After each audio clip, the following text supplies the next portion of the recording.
ವೀಕ್ಷಕರೇ, ನಾವು ಬಹಳ ಇತ್ತೀಚೆಗೆ ಮುಸ್ಕಾನ್ ಹಾಗೂ ರಾಜಾ ರಘುವಂಶಿಯ ಪತ್ನಿ ಈ ಇಬ್ರು ಕೂಡ ನಡೆಸಿದಂತ ಮಹಾ ಹತ್ಯಾಕಾಂಡದ ಬಗ್ಗೆ ಚರ್ಚೆ ಮಾಡಿದ್ವಿ. ಈ ಎರಡೂ ಕೂಡ ಅತ್ಯಂತ ಭೀಕರ ಹಾಗೂ ಭಯಾನಕ ಕೇಸ್ಗಳು ಅಂತ ನೀವು ಅನ್ಕೊಂಡಿರಬಹುದು, ಆದ್ರೆ ಅದು ಸುಳ್ಳು. ಈಗ ನಾವು ಇವತ್ತಿನ ಈ ಒಂದು ವಿಡಿಯೋದಲ್ಲಿ ಹೇಳ ಹೊರಟಿರುವಂತ ಈ ಒಂದು ಕೇಸ್ ಅವೆಲ್ಲಕ್ಕಿಂತನೂ ಕೂಡ ಭಯಾನಕವಾಗಿದೆ. ಅಂದ್ರೆ ಈ ಎರಡು ಕೇಸ್ಗಳು ಇದ್ರ ಮುಂದೆ ಒಂದು ಸಣ್ಣ ಟ್ರೈಲರ್ ನಂತೆನೆ ಕಾಣಿಸುತ್ತೆ. ಅಂತದೇನಪ್ಪಾಯ್ತು ಅಂತ ನೋಡುವುದಾದ್ರೆ, ಅಜಯ್ ರಾಜ್ಪೂತ್ ಅನ್ನುವಂತ ವ್ಯಕ್ತಿ 2025 ಜೂನ್ 24ನೇ ತಾರೀಕು ಗ್ವಾಲಿಯರ್ನಿಂದ ಝಾನ್ಸಿಯಲ್ಲಿದ್ದಂತ ತನ್ನ ಮನೆಗೆ ಬರ್ತಾನೆ. ಆ ವ್ಯಕ್ತಿ ತನ್ನ ಮನೆಗೆ ಬಂದಾಗ ಅದು ಒಳಗಿಂದ ಲಾಕ್ ಆಗಿದ್ದನ್ನ ಆತ ಗಮನಿಸ್ತಾನೆ. ಯಾವಾಗ್ಲೂ ಮನೇಲೆ ಇರ್ತಾದಂತ ಪತ್ನಿ ಸುಶೀಲ ಮನೆ ಲಾಕ್ ಮಾಡ್ಕೊಂಡು ಇಲ್ಲೇ ಎಲ್ಲೋ ಹೋಗಿರ್ಬೇಕು ಅಂತ ಅವ್ರಿಗೆ ಅನ್ಸುತ್ತೆ. ಮನೆಗೆ ಬೀಗ ಏನು ಹಾಕಿರ್ಲಿಲ್ಲ, ಅದು ಹೊರಗಡೆಯಿಂದ ಜಸ್ಟ್ ಚಿಲ್ಕವನ್ನ ಹಾಕಿತ್ತಷ್ಟೇ. ಆತ ಚಿಲ್ಕವನ್ನ ತೆಗೆದು ಒಳಗಡೆ ಹೋಗಿ ನೋಡಿದಾಗ ಕಬೋರ್ಡ್ ಹಾಗೂ ಬೀರ್ಗಳು ಓಪನ್ ಇದ್ದದ್ದು ಅವ್ರ ಗಮನಕ್ಕೆ ಬರುತ್ತೆ. ಅವುಗಳಲ್ಲಿ ಇದ್ದಂತ ಹಣ, ಒಡವೆ ಹಾಗೂ ಇತರ ಮುಖ್ಯ ಡಾಕ್ಯುಮೆಂಟ್ಗಳೆಲ್ಲ ಅಲ್ಲಿ ಕಳ್ತನ ಆಗಿದ್ದಾವೇನೋ ಅನ್ನುವಂತೆ ಅವ್ರಿಗೆ ಅಲ್ಲಿ ದೃಶ್ಯ ಭಾಸವಾಯಿತು. ಗಾಬರಿಯಿಂದ ಅವರು ಮನೆ ಒಳಗಿದ್ದಂತ ಬೆಡ್ರೂಮ್ನ ಕಡೆ ಬಂದು ನೋಡಿದಾಗ ಅಲ್ಲಿ ಕಂಡಂತ ಭೀಕರ ದೃಶ್ಯದಿಂದ ಸ್ತಂಭೀಭೂತರಾಗಿ ನಿಂತಿದ್ರು. ಏಕೆಂದ್ರೆ ಅಲ್ಲಿ ಅತ್ಯಂತ ದಾರುಣ ಹಾಗೂ ದಯನೀಯ ಸ್ಥಿತಿಯಲ್ಲಿ ಅವರ ಪತ್ನಿ ಸುಶೀಲಾರವರ ಮೃತದೇಹ ಅಲುಗಾಡದೇನೆ ಮಲಗಿತ್ತು. ಅವರು ಅತ್ಯಂತ ಭೀಕರವಾಗಿ ಕೊಲೆಗೆ ಈಡಾಗಿದ್ರು. ಆಕೆಯ ಬಾಯಿಗೆ ಬಟ್ಟೆಯನ್ನ ತುರ್ಕಿದ್ರು ಹಾಗೂ ಕೈಕಾಲುಗಳನ್ನು ಕೂಡ ಬಲವಾಗಿ ಕಟ್ ಹಾಕಿದ್ರು.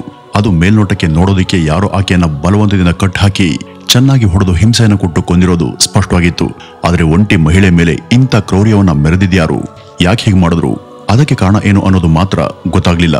ಪತ್ನಿಯ ಸಾವಿನಿಂದ ಕಂಗೆಟ್ಟಂತ ಅರುಣ್ ಏನು ಕೂಡ ಮಾಡೋದಕ್ಕೆ ತೋಚದೆ ಹೊರಗಡೆ ಒಂದು ದುಃಖದಿಂದ ಕೂಗಾಡಲು ಶುರು ಮಾಡ್ತಾನೆ. ಆತನ ಕೂಗಾಟವನ್ನ ಕೇಳದಂತ ಆ ಊರ ಜನರೆಲ್ಲ ಏನಾಯ್ತು ಅಂತ ನೋಡೋದಕ್ಕೆ ಇವ್ರ ಮನೆ ಮುಂದೆ ಜಮಾಯಿಸ್ತಾರೆ. ತಕ್ಷಣ ವಿಷಯ ಸ್ಥಳೀಯ ಪೊಲೀಸ್ಗೂ ಗೊತ್ತಾಗುತ್ತೆ. ಪೊಲೀಸರು ಅಲ್ಲಿಗೆ ಬರೋವರೆಗೂ ಅದೊಂದು ಸಹಜ ದರೋಡೆ ಅಂತಾನೆ ಕಾಣ್ತಿತ್ತು. ಅಥವಾ ಇಲ್ಲಿ ಕೊಲೆ ಆಗಿದೆ ಅಂದ್ಮೇಲೆ ಅದು ಕೇವಲ ಕಳ್ಳತನಕ್ಕಾಗಿ ಕಳ್ಳರಿಂದ ನಡೆದಂತ ಕೊಲೆಯ ರೀತಿ ಇಲ್ಲ, ಇಲ್ಲಿ ಬೇರೇನೋ ಉದ್ದೇಶಕ್ಕಾಗಿ ಈ ದುರಂತ ನಡೆದಿರಬಹುದು ಅಂತಾನೂ ಕೂಡ ಪೊಲೀಸರು ಗೆಸ್ ಮಾಡ್ತಾರೆ. ಈ ಅಜಯ್ ರವರನ್ನ ಪೊಲೀಸರು ಸುತ್ತುವರೆದು ವಿಚಾರಣೆಯನ್ನ ಮುಂದುವರಿಸ್ತಾರೆ. ನಿಮ್ಗೆ ಈ ಒಂದು ಘಟನೆ ಬಗ್ಗೆ ಯಾರ ಮೇಲಾದ್ರೂ ಅನುಮಾನ ಇದೆಯಾ ಅಂತ ಕೇಳ್ತಾರೆ. ಅವರು ಆಗ ಒಂದು ಕ್ಷಣ ಕೂಡ ಯೋಚನೆ ಮಾಡದೆ, ನನ್ಗೆ ಈ ಬಗ್ಗೆ ನನ್ನ ಹಿರಿಯ ಸೊಸೆಯಾದಂತ ರಾಗಿಣಿಯ ಮೇಲೆ ಬಲವಾದ ಅನುಮಾನ ಇದೆ ಅಂತ ತಡವರಿಸ್ತೇನೆ ಹೇಳ್ತಾರೆ.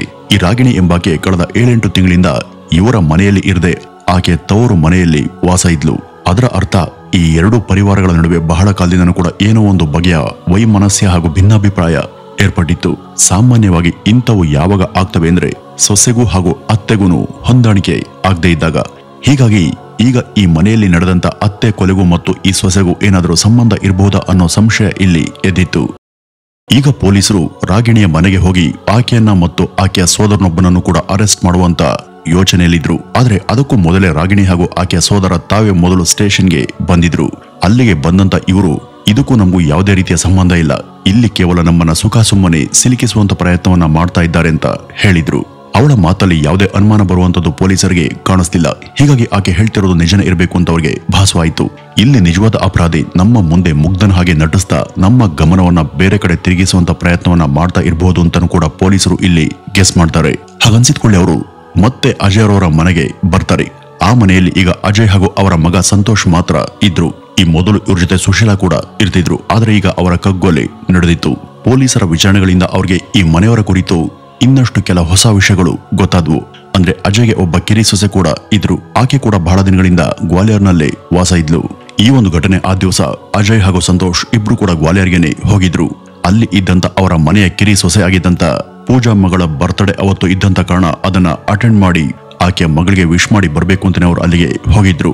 ಈಗ ಈ ಪೂಜಾಳ ಮೇಲೆ ಯಾವ ರೀತಿ ಕೂಡ ಸಂದೇಹ ಪಡೋದಕ್ಕೆ ಅಲ್ಲಿ ಆಸ್ಪದನೆ ಇರಲಿಲ್ಲ. ಯಾಕೆಂದ್ರೆ ಅವತ್ತು ಅವಳು ಕೂಡ ದೂರದ ಗ್ವಾಲಿಯರ್ನಲ್ಲಿದ್ದು ಹಾಗೂ ಆಕೆಯ ಮಾವ ಅಜಯ್ ಹಾಗೂ ಭಾವ ಸಂತೋಷ್ ಕೂಡ ಅಲ್ಲೇ ಇದ್ರು. ಹೀಗಿದ್ದಾಗ ಈ ಒಂದು ಕೊಲೆಯನ್ನ ಈ ಮೂವರ ಪೈಕಿ ಯಾರೇ ಆಗ್ಲಿ ಮಾಡೋದಿಕ್ಕೆ ಹೇಗ್ ಸಾಧ್ಯ ಅಲ್ವಾ? ಆದ್ರೂ ಕೂಡ ಇಲ್ಲೊಂದು ವಿಚಿತ್ರ ನಡೆದಿತ್ತು. ಅದೇನಪ್ಪ ಅಂದ್ರೆ, ಗ್ವಾಲಿಯರ್ನಲ್ಲಿ ಇದ್ದಂತ ಕಿರಿ ಸೊಸೆ ಪೂಜಾ ತನ್ನ ಅತ್ತೆ ಇನ್ನಿಲ್ಲ ಎಂಬ ಸುದ್ದಿಯನ್ನ ಕೇಳಿಯೂ ಕೂಡ ಅವರನ್ನ ಕಾಣೋದಿಕ್ಕೆ ಅಲ್ಲಿಗೆ ಬರ್ಲಿಲ್ಲ. ಪೊಲೀಸರಿಗೆ ಈ ಒಂದು ವಿಷಯ ಗೊತ್ತಾಗಿ ನಿಧಾನವಾಗಿ ಅವಳ ಮೇಲೆ ಅವ್ರಿಗೆ ಸಂದೇಹ ಶುರುವಾಗಿತ್ತು. ಪೊಲೀಸರು ತಡ ಮಾಡದೆ ಅವಳಿದ್ದಲ್ಲಿ ಹೋಗಿ ಅವಳನ್ನ ತಮ್ಮ ವಶಕ್ಕೆ ಪಡೆದು ವಿಚಾರಣೆ ಮಾಡೋದಕ್ಕೆ ಶುರು ಮಾಡ್ತಾರೆ. ಆದ್ರೆ ಪೂಜಾ ಪ್ರತಿ ಸಲ ಕೂಡ ಈ ಒಂದು ಕೇಸಿಂದ ದೂರ ಸರಿದು ತನ್ಗೂ ಹಾಗೂ ಇದಕ್ಕೂ ಯಾವುದೇ ಸಂಬಂಧ ಇಲ್ಲ ಅಂತಾನೆ ವಾದಿಸ್ತಾ ಇದ್ಲು.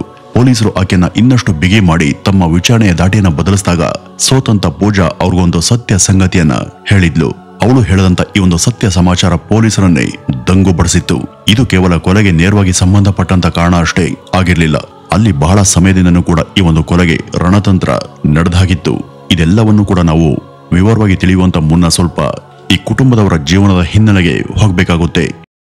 ವೀಕ್ಷಕರೇ, ವಾಸ್ತವವಾಗಿ ಇದೆಲ್ಲ ಶುರುವಾಗಿದ್ದು 2014ರಲ್ಲಿ, ಅಂದ್ರೆ ಇಲ್ಲಿಂದ ಸುಮಾರು 11 ವರ್ಷಗಳ ಹಿಂದೆ. ಆಗಷ್ಟೇ ಪೂಜಾ ಮಧ್ಯಪ್ರದೇಶದ ನಿವಾರಿಗೆ ಸೇರಿದಂತ ರಮೇಶ್ ಎಂಬ ಯುವಕನನ್ನ ಮದುವೆಯಾಗಿದ್ಲು. ಈ ರಮೇಶ್ ಬ್ಯಾಂಕ್ ಅಲ್ಲಿ ನೌಕರನಾಗಿದ್ದ. ಶುರುವಿನಲ್ಲಿ ಎಲ್ಲ ಕೂಡ ಚೆನ್ನಾಗೇನೇ ಇತ್ತು. ಆದರೆ ತಿಂಗಳುಗಳು ಉರುಳಿದ ಹಾಗೆ ಅವರಿಬ್ಬರ ನಡುವೆ ಹೊಂದಾಣಿಕೆಯಾಗದೆ ಎಲ್ಲಾ ವಿಷಯಗಳಲ್ಲೂ ಕೂಡ ಮನಸ್ತಾಪ ಮತ್ತು ಜಗಳ ನಡೆಯೋದಕ್ಕೆ ಶುರುವಾದವು. ಪೂಜಾಗೆ ರಮೇಶ್ ಜೊತೆ ಬಾಳೋದಕ್ಕೆ ಇಷ್ಟ ಇರಲಿಲ್ಲ. ದಿನಗಳು ಕಳೆದಂತೆ ಅಲ್ಲಿ ಇಬ್ಬರ ನಡುವಿನ ಅಸಮಾಧಾನ ಆರಂಭ ಆಯಿತು. ಮಾತ್ಮಾತ್ಕು ಜಗಳಗಳು ಹೆಚ್ಚಾದವು ಹಾಗೂ ಇಬ್ಬರ ನಡುವೆ ತುಂಬಾ ತಾರತಮ್ಯ ಉಂಟಾಗಿತ್ತು. ತನ್ನ ಹಾದಿಯಲ್ಲಿ ಅಡ್ಡ ಇದ್ದಂತ ಅವನನ್ನ ಸಂಪೂರ್ಣ ತೆಗೆದುಹಾಕೋದಿಕ್ಕೆ ಆಕೆ ಯೋಚಿಸಿದ್ಲು. ಮತ್ತೆ ಅದಕ್ಕಾಗಿ ಆಕೆ ಬಾಡಿಗೆಗೆ ಕೆಲ ದುಷ್ಕರ್ಮಿಗಳನ್ನು ಕೂಡ ನೇಮಿಸಿದ್ಲು. ಒಂದ್ಸಾರಿ ಅವರು ಈ ರಮೇಶ್ ಮೇಲೆ ಗುಂಡಿನ ದಾಳಿಯನ್ನು ಕೂಡ ಮಾಡ್ತಾರೆ. ಆದರೆ ರಮೇಶ್ನ ಅದೃಷ್ಟ ಇಲ್ಲಿ ಚೆನ್ನಾಗಿತ್ತು. ಆ ಒಂದು ಮಾರಣಾಂತಿಕ ದಾಳಿಯಲ್ಲಿ ಏನು ಕೂಡ ತೊಂದರೆ ಉಂಟಾಗದೆ ಅವನು ಪ್ರಾಣಾಪಾಯದಿಂದ ಪಾರಾಗಿದ್ದ. ಈ ರಮೇಶ್ಗೆ ಇದನ್ನೆಲ್ಲ ಉದ್ದೇಶ ಪೂರ್ವಕವಾಗಿ ಯಾರು ಮಾಡಿಸಿದ್ದಾರೆ ಅಂತ ಗೊತ್ತಿತ್ತು. ಆದ್ರಿಂದ ಅವನು ತನ್ನ ಹೆಂಡತಿ ಮೇಲೆ ಒಂದು ದೂರನ್ನು ಕೂಡ ದಾಖಲಿಸ್ತಾನೆ. ಈ ಒಂದು ಪ್ರಕರಣದ ಸಲುವಾಗಿ ಪೂಜಾ ಗ್ವಾಲಿಯರ್ನ ಸೆಷನ್ ಕೋರ್ಟ್ಗೆ ಪದೇ ಪದೇ ಹೋಗ್ಬೇಕಾಗಿತ್ತು. ಇಷ್ಟು ಸಾರಿ ಹೋಗ್ಬರುವಂತ ಸಂದರ್ಭದಲ್ಲಿ ಆಕೆಗೆ ಇಲ್ಲಿ ಒಬ್ಬ ಹೊಸ ವ್ಯಕ್ತಿ ಪರಿಚಯ ಆಗ್ತಾನೆ. ಅವನ ಹೆಸರೇ ಕಲ್ಯಾಣ್ ರಾಜ್ಪೂತ್. ಈ ಕಲ್ಯಾಣ್ ಬೇರೆ ಯಾರೂ ಅಲ್ಲ, ಇವನು ಸಂತೋಷ್ನ ತಮ್ಮ ಮತ್ತು ಅಜಯ್ರವರ ಎರಡನೇ ಮಗನಾಗಿದ್ದ. ಇನ್ನು ಕೋರ್ಟ್ ಹಿಯರಿಂಗ್ ನ ಸಲುವಾಗಿ ಪೂಜಾ ಗ್ವಾಲಿಯರ್ಗೆ ಬರ್ತಿದ್ದಾಗ ಅವರಿಬ್ಬರ ನಡುವೆ ಸ್ನೇಹ ಸಲಿಗೆ ಶುರುವಾಗಿತ್ತು. ಏಕೆಂದ್ರೆ ಕೋರ್ಟಿನ ಅವರ ವಿಚಾರಣೆಯ ದಿನಾಂಕಗಳು ಸೇಮ್ ಇರ್ತಾ ಇದ್ವು. ಹೀಗಾಗಿ ಅವರ ಭೇಟಿ ಆಗಾಗ ಅನೇಕ ಸಲ ಏರ್ಪಡ್ತಾನೆ ಇತ್ತು. ಕಾಲಕ್ರಮೇಣ ಇವರಿಬ್ಬರ ಮಧ್ಯೆ ಹತ್ತಿರದ ಆತ್ಮೀಯ ಸಂಬಂಧ ಬೆಳೆದು ಅವರು ಲಿವ್ ಇನ್ ರಿಲೇಶನ್ಶಿಪ್ ನಲ್ಲಿ ತಮ್ಮ ನಂಟನ್ನ ಮುಂದುವರಿಸಿಕೊಂಡು ಝಾನ್ಸಿಯಲ್ಲಿ ಇಬ್ರು ಕೂಡ ಒಟ್ಟಿಗೆ ವಾಸ ಮಾಡೋದಕ್ಕೆ ಶುರು ಮಾಡ್ತಾರೆ. ಇಲ್ಲಿ ಅವ್ರ ಕುಟುಂಬಕ್ಕೆ ಇದ್ರ ವಿರುದ್ಧ ಯಾವುದೇ ಸಮಸ್ಯೆ ಇರಲಿಲ್ಲ. ಅದೇ ರೀತಿಯಾಗಿ ಮುಂದಿನ 5-6 ವರ್ಷಗಳು ಕೂಡ ಚೆನ್ನಾಗೇನೆ ಕಳೀತವೆ. ಆದ್ರೆ 6 ವರ್ಷಗಳ ಬಳಿಕ ಅಲ್ಲಿ ಒಂದು ಅನಿರೀಕ್ಷಿತ ದುರ್ಘಟನೆಯೊಂದು ಸಂಭವಿಸುತ್ತೆ. ಈ ಕಲ್ಯಾಣ್ ಅಪಘಾತವೊಂದಕ್ಕೆ ಸಿಲುಕಿ ಸಾವನ್ನಪ್ತಾನೆ. ಈ ಒಂದು ಸಮಯದಲ್ಲಿ ಕಲ್ಯಾಣ್ನ ಕುಟುಂಬ ಅಂದ್ರೆ ಅವನ ಸೋದರ ಸಂತೋಷ್ ಮತ್ತು ತಂದೆ ಅಜಯ್ ಇಬ್ರು ಕೂಡ ಅವನ ಪ್ರೇಯಸಿ ಪೂಜಾ ಬಗ್ಗೆ ಸಹಾನುಭೂತಿಯನ್ನ ತೋರಿಸ್ತಾರೆ. ಅವರು ಆಕೆಯನ್ನ ತಮ್ಮ ಮನೆಗೆ ಕರೆದುಕೊಂಡು ಬಂದು ಅವಳನ್ನ ತಮ್ಮ ಮನೆಯ ಚಿಕ್ಕ ಮಗಳು ಅಂತಾನೆ ಒಪ್ಕೊಳ್ತಾರೆ. ಈಗ ಪೂಜಾ ತನ್ನವರಿಂದ ದೂರವಾಗಿ ಒಂದ್ ರೀತಿಯಲ್ಲಿ ಅನಾಥವಾಗಿದ್ಲು. ಅದಾದ ನಂತರ ಈ ಮನೆಯಲ್ಲಿ ಇರೋದಕ್ಕೆ ಶುರು ಮಾಡದಂತ ಪೂಜಾಗೂ ಮತ್ತು ಸಂತೋಷ್ ನಡುವೆ ಹತ್ತಿರದ ಸಂಬಂಧ ಶುರುವಾಗುತ್ತೆ. ಇಬ್ರು ಕೂಡ ಒಂದೇ ಮನೆಯಲ್ಲಿ ಪರಸ್ಪರ ಇಂಟಿಮೇಟ್ ಆಗ್ತಾರೆ. ಈ ಒಂದು ರಹಸ್ಯ ಸಂಬಂಧ ಎಲ್ಲ ಅದೇಗೋ ಸಂತೋಷ್ನ ಪತ್ನಿಗೂ ಗೊತ್ತಾಗಿ ಅವನಿಗೂ ಅವನ ಪತ್ನಿಗೂ ಇದೇ ಒಂದು ವಿಷಯವಾಗಿ ಮನೆಯಲ್ಲಿ ಜಗಳ ಶುರುವಾಗುತ್ತೆ. ಆಗ ಈ ಸಂತೋಷ್ನ ತಾಯಿ ಸುಶೀಲಾ ಕೂಡ ಪೂಜಾ ಮೇಲೆ ತಮ್ಮ ಕೋಪವನ್ನ ತೋರಿಸ್ತಾರೆ. ಆಗ ಪೂಜಾ ಅಲ್ಲಿರೋದಕ್ಕೆ ಸಾಧ್ಯವಾಗದೆ ಗ್ವಾಲಿಯರ್ಗೆ ವಾಪಸ್ ಬಂದಿದ್ಲು. ಆದ್ರೆ ಈ ಒಂದು ಕತೆ ಇಲ್ಲಿಗೇನೆ ಮುಗಿಲಿಲ್ಲ. ಗ್ವಾಲಿಯರ್ಗೆ ಹೋದಂತ ತಕ್ಷಣ ಪೂಜಾ ಒಂದು ಹೆಣ್ಮಗುಗೆ ಜನ್ಮವನ್ನ ಕೊಡ್ತಾಳೆ. ಆದ್ರೆ ಈ ಮಗು ಕಲ್ಯಾಣದಲ್ಲ, ಬದಲಿಗೆ ಇದು ಅವಳ ಹೊಸ ಗೆಳೆಯನಾಗಿದ್ದಂತ ಸಂತೋಷ್ನ ಮಗುವಾಗಿತ್ತು. ಇದರ ಪರಿಣಾಮ ಸಂತೋಷ್ನ ಪತ್ನಿ ಬೇಸರವನ್ನ ಮಾಡಿಕೊಂಡು ತನ್ನ ತಂದೆ ಮನೆಗೆ ಹೋಗ್ತಾಳೆ. ಈಗ ಆ ಮನೆಯಲ್ಲಿ ಒಂದ್ ರೀತಿ ಕರಾಳ ಸೂತಕದ ಛಾಯೆ ಆವರಿಸಿತ್ತು. ಯಾಕೆಂದ್ರೆ ಈಗಾಗಲೇ ಆ ಮನೆಯಲ್ಲಿ ಒಬ್ಬ ಮಗ ಸಾವಿಗೆ ಈಡಾಗಿದ್ದ ಹಾಗೂ ಇಬ್ರು ಸೊಸೆಯಂದ್ರು ಕೂಡ ಮನೆಯನ್ನ ಬಿಟ್ಟಿದ್ರು. ಈ ನಡುವೆ ಈ ಅಜಯ್ರವರು ತಮ್ಮ ಪತ್ನಿ ಆಗಿದ್ದಂತ ಸುಶೀಲಾರವರ ಸಾವಿಗೆ ಸಂಬಂಧಿತವಾಗಿ ಇದಕ್ಕೆ ಕಾರಣ ಸಂತೋಷ್ನ ಪತ್ನಿ ಹಾಗೂ ಆಕೆಯ ಅಣ್ಣನೇ ಇರಬೇಕು ಅಂತ ತಮ್ಮ ಅನುಮಾನವನ್ನ ಹೊರಹಾಕಿದ್ರು. ಏಕೆಂದ್ರೆ ಈ ಒಂದು ಸಂದರ್ಭದಲ್ಲಿ ಅವರು ಅನೇಕ ಕೌಟುಂಬಿಕ ಹಾಗೂ ವೈಯಕ್ತಿಕ ಒತ್ತಡಗಳ ನಡುವೆ ತೊಯ್ದಾಡ್ತಿದ್ರು. ಆದ್ರೆ ಅಲ್ಲಿ ನಿಜಕ್ಕೂ ಏನಾಗಿತ್ತು ಎಂಬುದು ಅದು ಬೇರೆಯದೇ ಇನ್ನೊಂದು ಕತೆ. ಪೂಜಾ ಈಗ ತನ್ನ ಮಗಳಿಗಾಗಿ ಕಲ್ಯಾಣ್ಗೆ ಸೇರಿದಂತ 8 ಎಕರೆ ಜಮೀನನ್ನ ತನ್ನ ಹೆಸರಿಗೆ ಮಾಡಬೇಕು ಅಂತ ಆಗ್ರಹವನ್ನ ಇಟ್ಟಿದ್ಲು. ಆಕೆ ಬೇಡಿಕೆಗೆ ಈ ಸಂತೋಷ್ ಮತ್ತು ಅಜಯ್ ಏನೋ ಒಪ್ಕೊಂಡಿದ್ರು. ಆದ್ರೆ ಸುಶೀಲಾ ಇದನ್ನ ವಿರೋಧಿಸಿದ್ರು. ಅಲ್ಲಿ ಸಮಯ ಕಳೆದಂತೆ ಈ ಒಂದು ವಿವಾದಗಳು ಗಂಭೀರ ಸ್ವರೂಪವನ್ನ ಪಡೆದುಕೊಂಡಿದ್ವು. ಆದ್ರೆ ವೀಕ್ಷಕರೇ, ಇದರ ಕ್ಲೈಮ್ಯಾಕ್ಸ್ ನ ಕತೆ ಸಖತ್ ಹಾರಿಬಲ್ ಆಗಿದೆ. ಅವತ್ತು ಪೂಜಾ ತನ್ನ ಮಗಳ ಜನ್ಮ ದಿನದಂದು ತನ್ನ ಮಾವ ಅಜಯ್ರವ್ರಿಗೆ ಕರೆ ಮಾಡಿ ಆಹ್ವಾನಿಸ್ತಾಳೆ.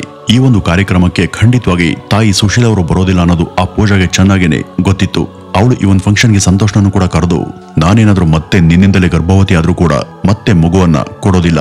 ಈಗ ಎದ್ದಿರುವಂತ ಈ ಜಮೀನಿನ ವಿವಾದವನ್ನ ಆದಷ್ಟು ಬೇಗ ಅಂತ್ಯಗೊಳಿಸಬೇಕು ಅಂತ ಬೆದರಿಕೆಯನ್ನು ಹಾಕಿ ಅವನನ್ನ ಗ್ವಾಲಿಯರ್ಗೆ ಬರುವಂತೆ ಹೇಳಿದ್ಲು. ಜೂನ್ 22ನೇ ತಾರೀಕು ಪೂಜಾ ಈ ರೀತಿಯಾಗಿ ಕರೆ ಮಾಡಿದ ನಂತರ 23ನೇ ತಾರೀಕು ಅವರು ಗ್ವಾಲಿಯರ್ಗೆ ಹೊರಡ್ತಾರೆ. ಈಗ ಅಜಯ್ ಹಾಗೂ ಸಂತೋಷ್ ಅಲ್ಲಿಂದ ಹೊರಟ ನಂತರ ಆ ಮನೆ ಖಾಲಿಯಾಗಿರೋದನ್ನ ಅರ್ಥಂತ ಪೂಜಾ ತನ್ನ ಸಹೋದರಿ ಕಮಲಾ ಮತ್ತು ಆಕೆಯ ಬಾಯ್ ಫ್ರೆಂಡ್ ಅನಿಲ್ ಅನ್ನೋರ್ಗೆ ಕರೆ ಮಾಡ್ತಾಳೆ.